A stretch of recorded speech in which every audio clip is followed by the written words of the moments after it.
안녕하세요. 오늘은 2월 19일이고 현재 오전 9시입니다. 주말에는 9불이랑 17불 정도 수익이 나왔고 토요일, 일요일 합쳐서 20불은 넘었으니 덕분에 치킨 한 마리 정도는 부담없이 먹을 수 있게 되었네요. 오늘 나눠볼 이야기는 저품질 블로그에 대한 내용입니다. 아마 오늘 내용을 천천히 들어보시면 블로그 저품질에 대한 걱정을 조금은 더실 수 있지 않으실까 생각됩니다. 먼저 저품질이란 어떤 것인지부터 알아봐야겠죠. 블로그 저품질은 사실 공식적으로 정의된 단어는 아닙니다. 다음이나 네이버, 구글에서도 블로그 저품질은 인정하고 있지 않습니다. 그런 개념이나 기준은 없다고 이야기를 하죠. 하지만 이런 이야기가 나오는 데에는 다 반드시 이유가 있는 것입니다. 그건 블로그 이용자들이 블로그를 운영하다 보면 노출이 어느 정도 되다가 갑자기 노출 누락이 생겨버리고 본인의 사이트가 검색 엔진에 나타나지 않는 것을 발견했기 때문입니다. 그리고 이용자들 사이에서 이건 저품질 블로그다 라는 것이 룰처럼 적용된 것이죠. 하지만 저품질이라는 것은 네이버나 구글에서는 찾아보기 힘들고 다음 검색 엔진의 한정으로 만들어진 개념이라고 생각하시면 됩니다. 네이버나 구글에서는 저품질 혹은 스팸 사이트라고 해가지고 이를 판별하는 방법이 있기는 합니다만 사실 다음처럼 그렇게 쉽게 걸리지는 않습니다. 하지만 다음에서는 티스토리 블로그에 한해서 저품질 이슈가 좀 있는 편입니다. 저품질에 걸리는 이유는 흔히 알려진 정보들을 바탕으로 이야기해보자면 대출, 보험, 사행성 문서 등이 잘 걸린다고 나오고 또는 블로그 자체가 프로그래밍이나 매크로 등으로 포스팅을 공장처럼 찍어내는 경우 블로그가 통으로 누락되는 이슈가 발생되곤 합니다. 실제로 테스트해본 바로는 저품질 걸린 블로그가 3개가 있으며 처음에는 예적금 정보를 빠르게 공장처럼 찍어내다 보니까 저품질에 걸렸었고 두 번째, 세 번째에는 모두 대출과 자동차 보험 관련 글을 작성하다 보니 저품질에 걸렸습니다. 그래서 다음 고객센터에 문의해본 결과 본인들은 저품질이란 개념은 따로 두고 있지 않고 시간이 지나면 다시 색인될 것이니 기다리라는 답변을 받은 기억이 있습니다. 현재까지도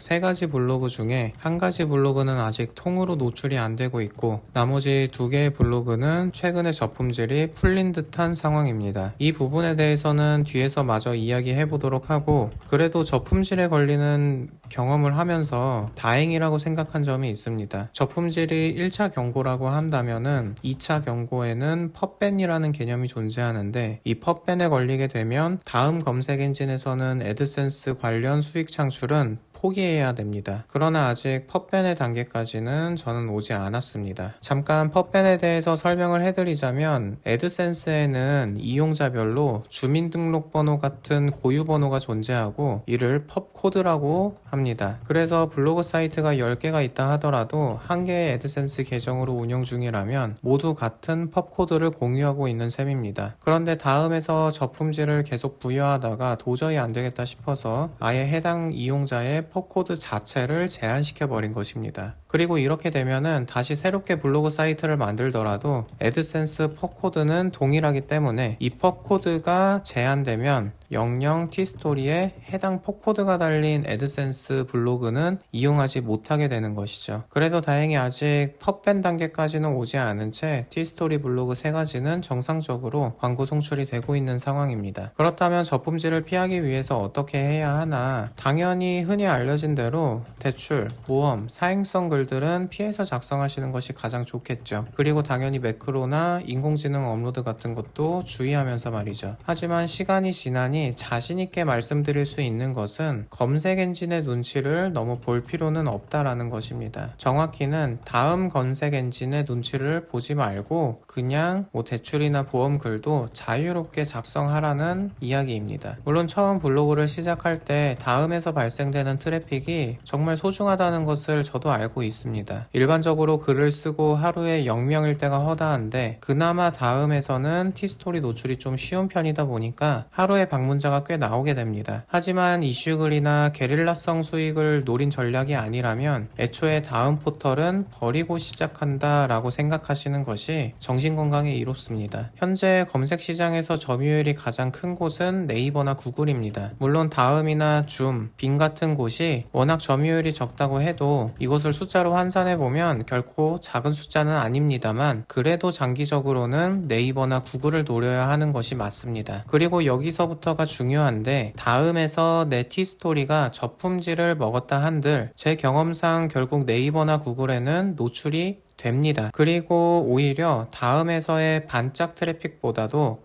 더 장기적으로 안정적인 트래픽을 보장해주면서 수익도 꾸준하게 유지되는 것을 경험하실 수 있으실 겁니다. 참고로 제 수익의 대부분이 네이버에서 발생되고 있는 트래픽이라 할 수 있습니다. 저품질은 결국 다음 포털에서 티스토리 블로그들에게 제재를 가하는 것이지만 결국 제재가 가해진다 하더라도 다음에서의 노출만 누락될 뿐입니다. 네이버나 구글에서의 노출은 아무런 문제가 없을 확률이 매우 높습니다. 그리고 네이버나 구글의 트래픽 비중이 높아지게 되면 결국 블로그 이용자 본인도 다음 검색 엔진에 대해서는 결국 대수롭지 않게 생각하는 경우가 대부분입니다. 그리고 저 또한 현재 그렇습니다. 그리고 특이한 점은 그렇게 네이버나 구글에서의 노출을 희망하면서 계속 글을 쓰다 보면은 다시 다음에서 저품질이 풀리는 경우도 있습니다. 제가 앞에서 말씀드렸던 3가지 블로그 중에 2가지가 지난달부터 다시 다음 유입이 생기기 시작했습니다.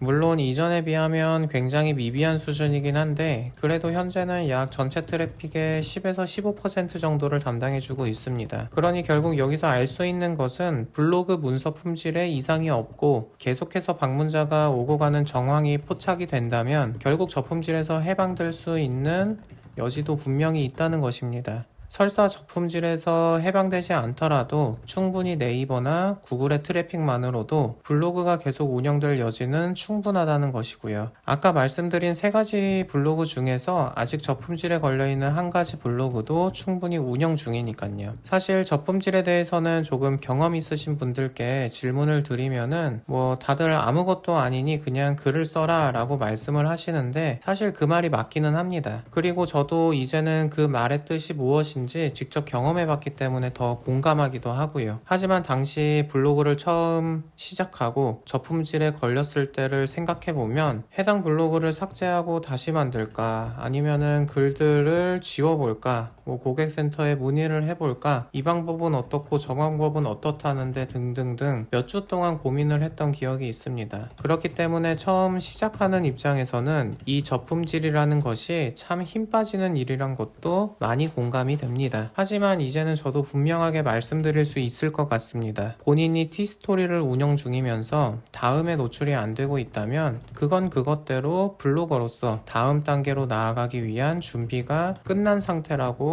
할 수 있습니다. 블로그 포스팅은 결국 글을 얼마나 잘 쓰냐도 중요하지만 노출이 되는 경험과 트래픽의 경로를 파악하는 경험이 반드시 필요합니다. 그래야지만 어떤 글을 쓰더라도 기간이 얼마나 걸리더라도 확신을 가지고 블로그 운영을 해갈 수 있을 테니까요. 그래서 만약 오늘 영상을 보시면서 저품질이 걸리신 분들이 있으시다면 심심한 위로와 오히려 축하를 해드리고 싶습니다. 왜냐하면 지금의 성장통으로 더 큰 성과를 이뤄내실 준비가 되어 있으신 거니까요. 아무쪼록 오늘도 시청해주셔서 감사드리고 오늘도 1포 꼭 완성하셨으면 좋겠습니다. 저는 다음 영상에서 뵙도록 하겠습니다. 구독, 좋아요, 질문, 댓글 등 많은 참여 역시 부탁드리겠습니다. 감사합니다.